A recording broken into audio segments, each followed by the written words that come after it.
চ্যাপ্টারের নাম হচ্ছে plane stress and plane strain. Plane stress কি জিনিস সেটা যদি দেখি, তাহলে এই ছবিটা তোমাদের কাছে পরিচিত। এই ছবিটা আগেও আমরা স্কুলে আঁকছি আগের চ্যাপ্টারে। এই ছবিটাই, বাট এটা একটু পাতলা করে আঁকা, চিকন করে আঁকা। এই ডাইমেনশনটা জেড ডাইমেনশনটা কারণে ছবি পাতলা। আচ্ছা, তাহলে বলছে যদি একটা পাতলা ডাইমেনশনাল একটা প্লেন থাকে এবং সেই প্লেনটা, এটা একটা প্লেন, সেই প্লেনটা যদি তার চারদিক বরাবর লোডের অবস্থায় থাকে, তার মানে ধরো এখানে সিগমা ওয়াই আছে, লোডের অবস্থায় আছে এবং ইউনিফর্মলি লোডের অবস্থায় আছে, তার মানে সব জায়গায় সিগমা ওয়াই এর মান ইউনিফর্মলি ডিস্ট্রিবিউট করা, তাহলে এই বস্তুটা যে স্ট্রেস অবস্থায় থাকবে সেটাকেই বলা হচ্ছে প্লেন স্ট্রেস কন্ডিশন বা প্লেন স্ট্রেস। যেমন দেখো, এখানে এটা যদি এক্স এক্সিস হয়, এটা যদি ওয়াই এক্সিস হয়, এটা যদি জেড এক্সিস হয়, তাহলে এটার নাম সিগমা ওয়াই কেন হবে এটা আমরা প্রথম চ্যাপ্টারে পড়ছি। এটা সিগমা ওয়াই হবে, এটা সিগমা এক্স হবে এগুলো। আচ্ছা, আর এটা টাউ হবে, টাউ ওয়াই এক্স হবে কেন সেটাও নামকরণ আগের নিয়মে। এটা টাউ এক্স ওয়াই হবে, এগুলো দেখতে পাচ্ছ, একটু জুম করি তাহলে দেখতে পাবো। এটা টাউ এক্স ওয়াই কেন হবে তাও আগের নিয়ম, এবং এইটা এদিকে আর এইটা এদিকে কেন সেটাও আগের নিয়ম। তেমন এগুলো সব আগের চ্যাপ্টার থেকে আমরা দেখছি। এখন তোমাদের কাছে একটা কোশ্চেন করি, ধরো এটা একটা কাগজ, হ্যাঁ, এতটাই পাতলা যেটা একটা কাগজ।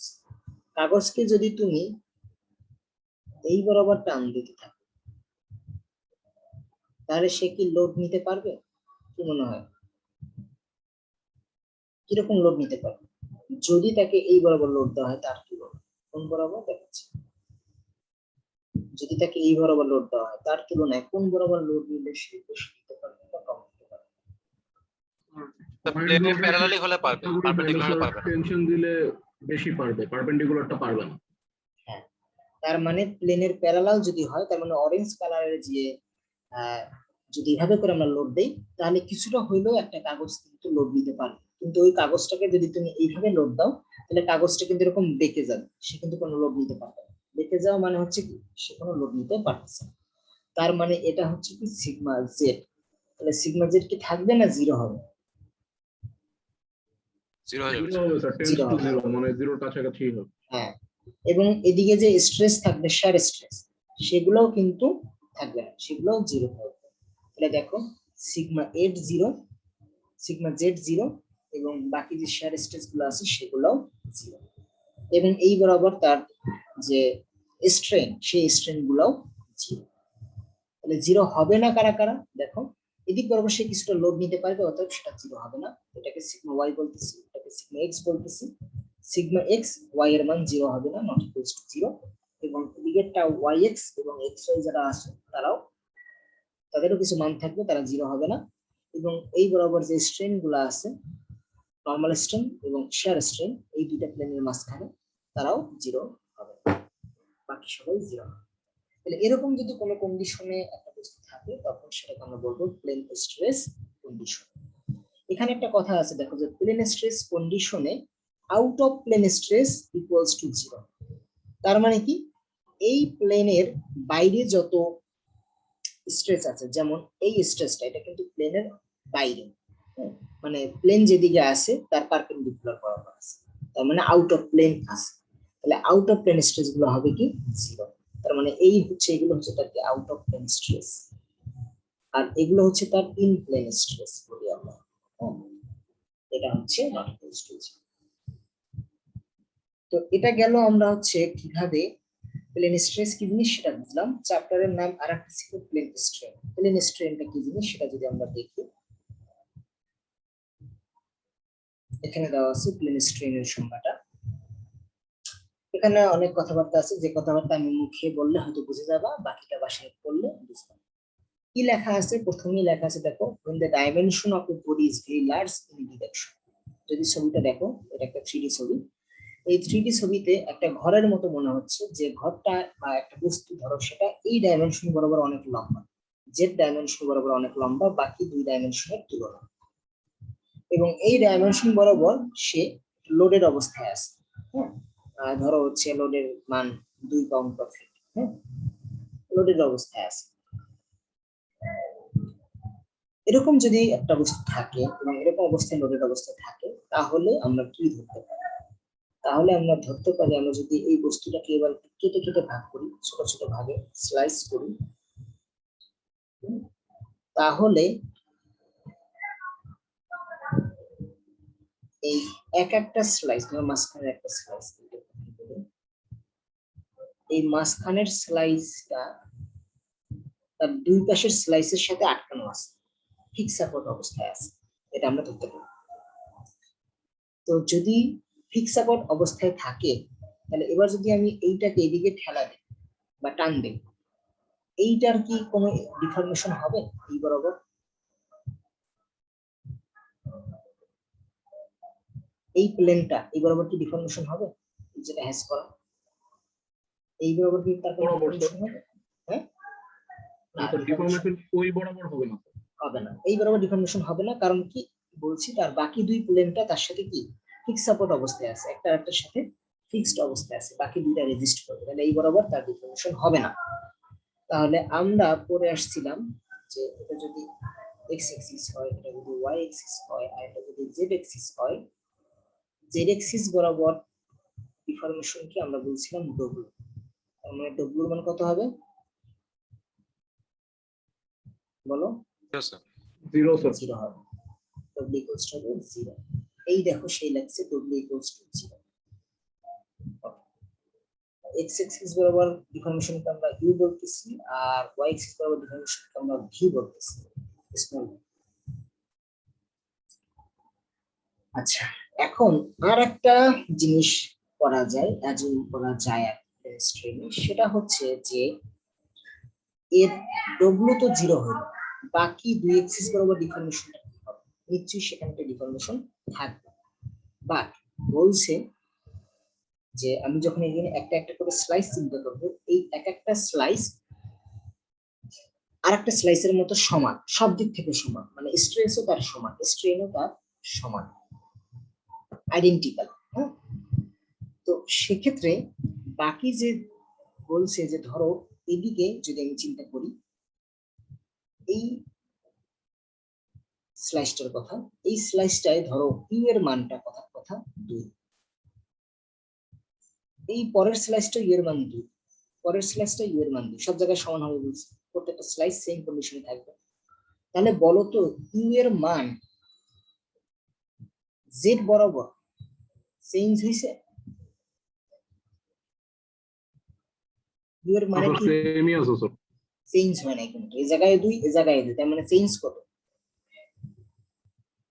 0 চেঞ্জ 0। কোনো চেঞ্জটাকে চেঞ্জ আমরা হয় নাই। কিভাবে লিখি? চেঞ্জটাকে আমরা লিখি এভাবে যে ডেল ইউটা ডেল জেড বরাবর কোনো চেঞ্জ হচ্ছে না, মানে ইউ এর মান জেড এক্সিস বরাবর কোনো চেঞ্জ হচ্ছে না, হয় না, অতএব 0। দেখো del u by del z equals to 0।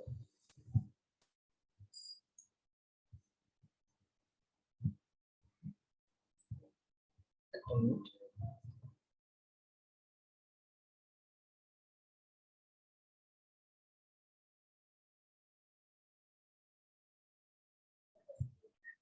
তেমনি ভাবে দেখো, তেমনি ভাবে ভি, এটার একটা ভি মানও থাকতে পারে, ধরো ভি এর মানটা টি, এবং সব জায়গায় টি, সব স্লাইসে 3 মান, তাহলে সেখানে কি হবে, del v by del z হবে 0। তার মানে এখানে যদি আমরা ভি দেই, ভি এর পরিবর্তনটাও জেড এক্সিস বরাবর কোনো ভেরি করবে না, তার মানে কি দেখো, displacement in Z direction do not very.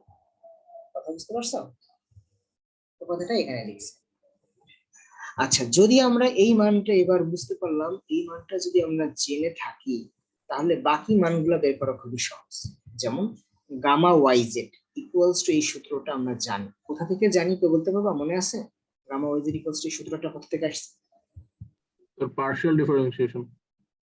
না, এটা প্রথম চ্যাপ্টারে কিন্তু বের করছি আমি। দেখো গামা ওয়াই জেড আমরা কিন্তু বের করছি প্রথম চ্যাপ্টারে, এটা হচ্ছে এটা, gamma yz equals to del v by del z plus del ডব্লিউ বাই ডেল ওয়াই। এই জিনিসটা এখানে লিখছি, del v by del z plus del ডব্লিউ বাই ডেল ওয়াই। তেমনি করে গামা জেড এর মানটাও এখান থেকে আমরা আগেই সূত্রটা বের করছি, বলছিলাম সূত্রগুলো লাগবে, এই যে দেখো লাগছে। আচ্ছা, এখন সূত্রটা জানি, তাহলে del v by del z এর মানটা যদি বসাই দিই এখানে কত, 0, 0 পেয়ে গেলাম। আর ডেল ডব্লিউ বাই ডেল ওয়াই এর মানটা আমরা জানি না, ডব্লিউ এর মান যদি 0 হয় তাহলে তার ডিফারেন্সিয়েশন কত হবে? 0ই হবে স্যার, 0 কে তো আর ভাগ করা যাবে না। তার মানে হচ্ছে এটা হচ্ছে 0, টোটাল গামা yz এর মান 0। তেমনি করে গামা zx দেখবা 0 আসা সম্ভব, আর এপসিলন 0 দেখবা 0 আসা সম্ভব যদি w এর মান 0 হয়। w এর মান 0, 0 হলে কি 0 ডিফারেন্সিয়েশন 0। তাহলে আমরা দেখলাম কি কি শূন্য হচ্ছে, gamma yz, gamma zx, epsilon z, gamma yz, gamma zx, epsilon z, এরা হচ্ছে শূন্য। বাকি যারা স্ট্রেন আছে, আর যে বাকি তিনটে স্ট্রেন আছে তারা শূন্য না, নট ইকুয়ালস টু শূন্য। এবং স্ট্রেসটাও তারা শূন্য না, স্ট্রেসটা এখানে ভুল আছে, এটা মনে হয় টাউ এক্স ওয়াই হবে। আগেরটার মধ্যে দেখাইছিলাম সিগমা এক্স সিগমা ওয়াই এবং tau x y not equals to 0। আগেরটা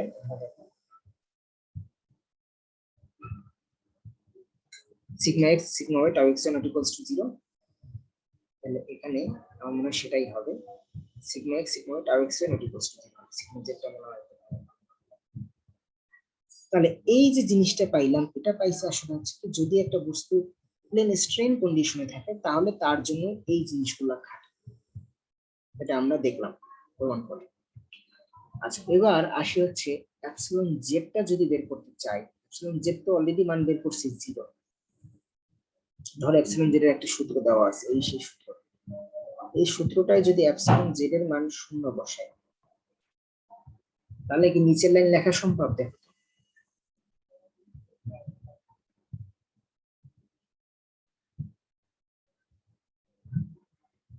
এই ইকুয়েশনটায়, এটা ধর একটা এপসিলন জেড এর ইকুয়েশন দেওয়া আছে, এখানে এপসিলন জেড এর মান আমরা 0 পাইছি, সেই শূন্যটা এখানে বসাইলে এইটা বের করা সম্ভব মনে হয়, তাই না?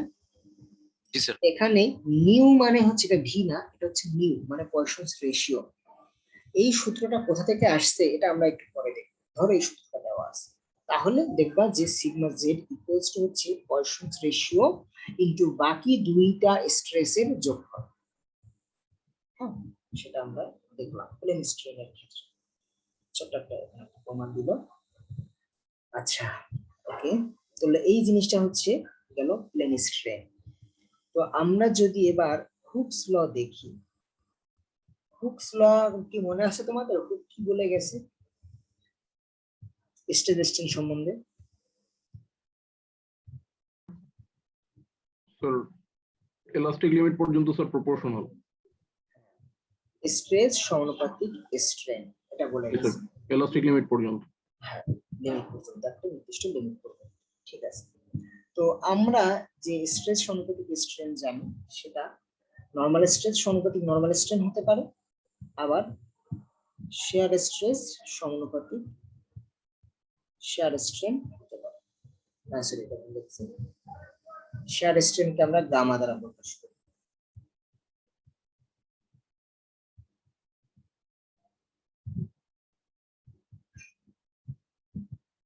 তো যদি আমরা এখানে সমানুপাতিক ধ্রুবকটাকে সরাই ফেলি, মানে সমানুপাতিক চিহ্নটাকে সরাই ফেলে একটা ধ্রুবক আসবে, ধ্রুবকটার নাম দিলাম আমরা ই, এটা পাইলাম এপসাইলন।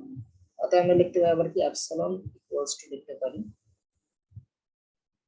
সিগমা বাই, তেমনি ভাবে এখানেও আমরা লিখতে পারি টাউ ইকুয়ালস টু লিখতে পারি আমরা হচ্ছে সমানুপাতিক ধ্রুবকটাকে নাম দিলাম এখানে ডিফারেন্ট জি গামা। অতএব গামা ইকুয়ালস টু হবে টাউ বাই জি।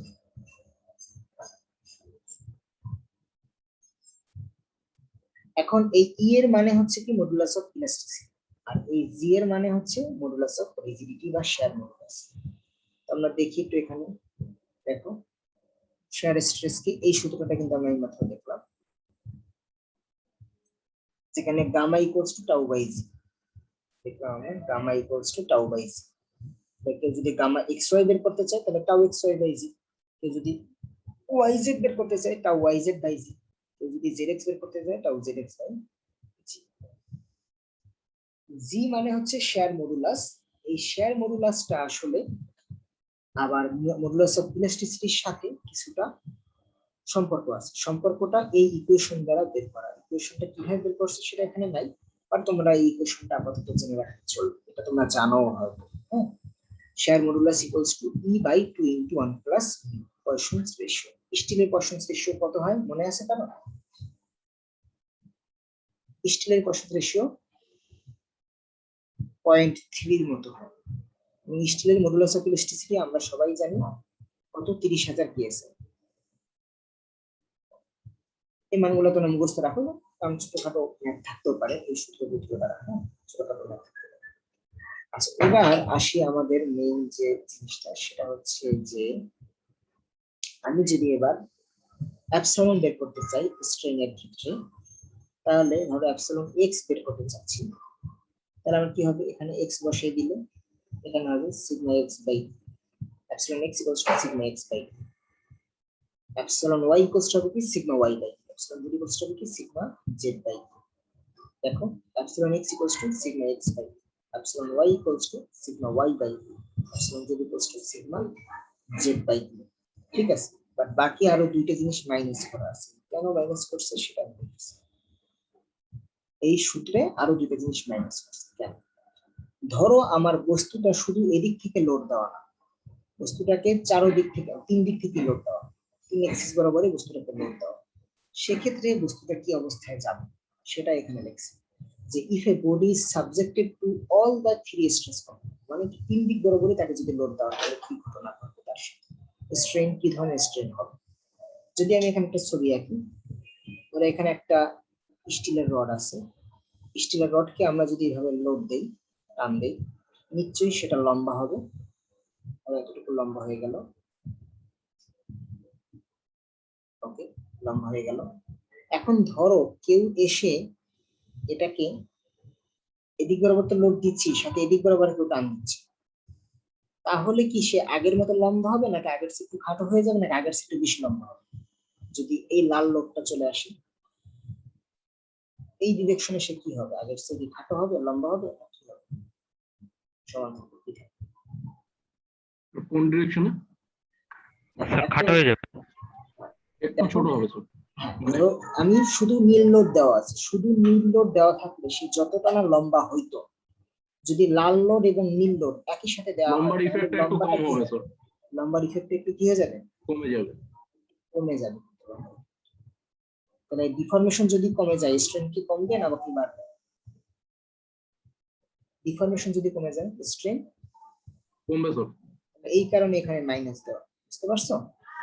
মাইনাস কেন দেওয়া বুঝছো?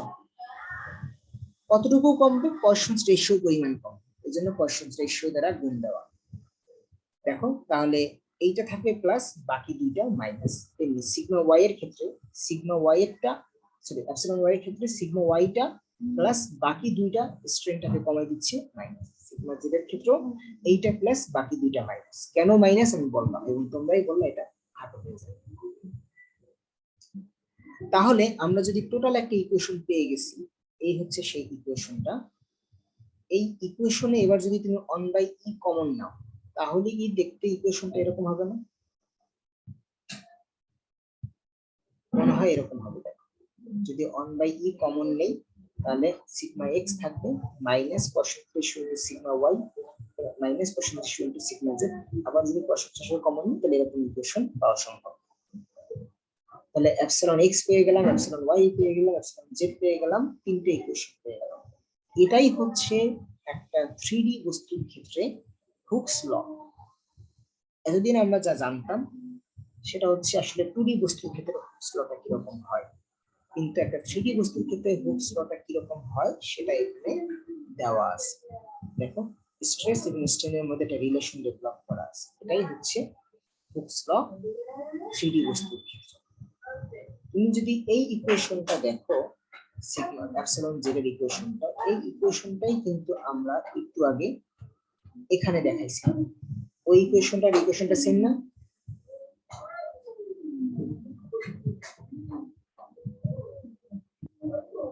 এই ইকুয়েশনটা আমি বলছিলাম যে একটু পরে ধরো দেওয়া আছে কোথায়, এই যে এখন দেখলাম আমরা এই ইকুয়েশনটা বের করছি, এই সেই ইকুয়েশন।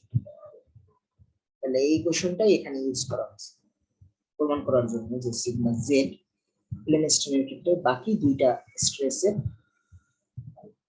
সামেশনের সমান হবে যদি তাকে কষায় পেশি দ্বারা গুণ করা হয়। আচ্ছা, তো এটা আমরা বুঝলাম। আর পয়সন রেশিও মানে কি? পয়সন রেশিও মানে কি ছিল? পার্শ্ব বিকৃতি বাই দৈর্ঘ্য বিকৃতি, তো epsilon y by epsilon x, সেভাবে করে এটা লেখা আছে। আচ্ছা, আজকে আর কি দেখানোর কথা আমরা দেখি।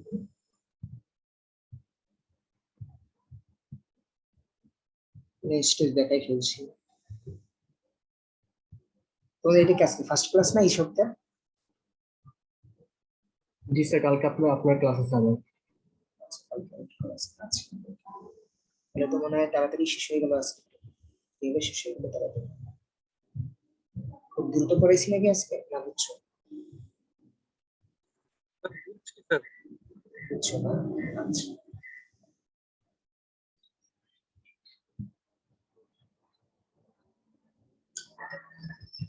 আমি শুধু টাইম বেশি লাগছে, এই কারণে ওদেরকে বেশি টাইম দিতে পারিনি আমরা।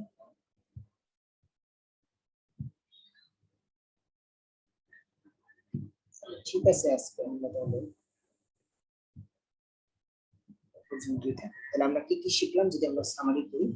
আমরা শিখছি হচ্ছে প্লেন স্ট্রেস কাকে বলে, plane stress sorry plane strain কন্ডিশনটা কি, এবং হুকস ল, 3D বস্তুর জন্য হুকস ল। আর কোনো কোশ্চেন আছে? স্যার আপাতত নাই স্যার। না, তো কি ক্লাস কি শেষ করবো না একটু পড়াবো কোনটা? শেষ করে দিলে এখন তো শেষ করে দিয়ে আগে নাকি? আচ্ছা, তবে এটা বলা যাবে না কাউকে, হ্যাঁ? জি স্যার। ওকে, তো তোমাদের অ্যাটেন্ডেন্সের লিংকটা আমি দিচ্ছি, অ্যাটেন্ডেন্সটা দিতে থাকো।